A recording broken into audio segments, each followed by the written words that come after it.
your students came to class ready to learn? What if they were able to get along and all the disagreements didn't end up in fights? What if your students were less anxious and more courageous in taking healthy risks? What if they were able to sit still, pay attention, and retain the information they were learning?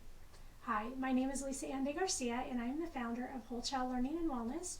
And as an educator for nearly 25 years in the public schools, an elementary math specialist and math coach, and a mom of a 20-year-old with autism, a 22-year-old with ADD, and a 12-year-old who quite frankly was just born early and had some developmental issues on his own.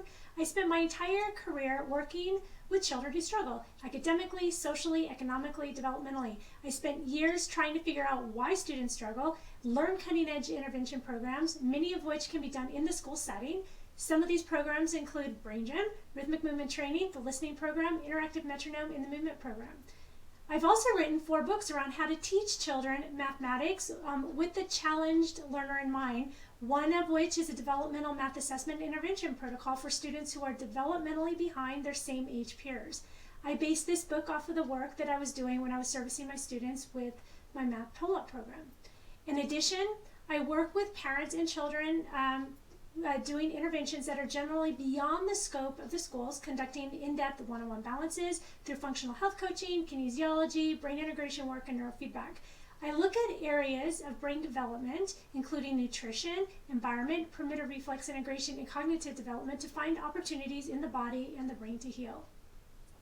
So let's look at this iceberg model as an analogy on how the brain develops. What you see above the surface, at the tip, is the academics and the behavior that is visible, what you see in the classroom. And it could be positive or negative. The iceberg itself is the brain, and the brain is floating in a sea that is supported by nourishment and environment, which could be good or bad, depending on what is in that sea. So as the brain develops, it does so from the bottom up, which is the brainstem up through the frontal cortex. That means the brainstem needs to be mature for the neural connections to develop, to be made through the limbic system, which is the center of the brain, the emotional center, all the way to the frontal cortex and back.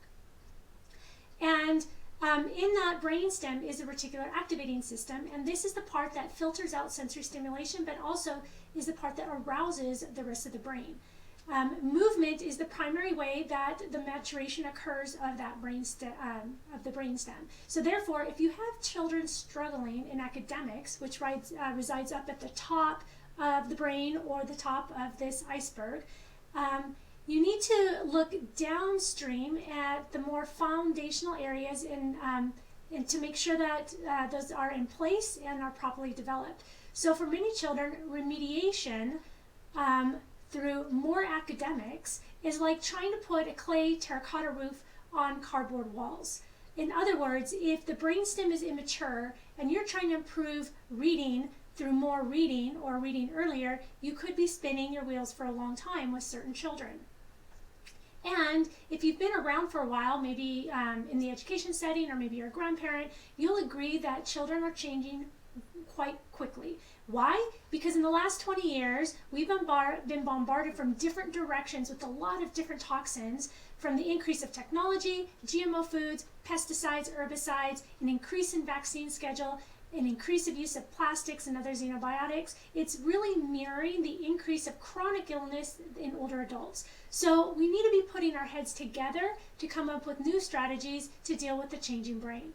So if you or your staff would like support in learning how to help your students self-regulate or understand neurodevelopment techniques that can be used in the classroom or school setting in the form of courses, workshops, consultations, or you would like someone whom to refer your parents for private consultations, I would be honored to assist you in this life-changing venture, because we all know that even though as teachers we are responsible for developing and growing brains, we learn nothing in our teacher ed programs about brain development, and I taught in one. So you may contact me through my website, where you'll also find a ton of useful content and links on online courses for teachers and parents that I've developed, as well as tons of content on my YouTube channel, where you can subscribe as well. So let's put our heads together to ensure success in your schools. Thank you.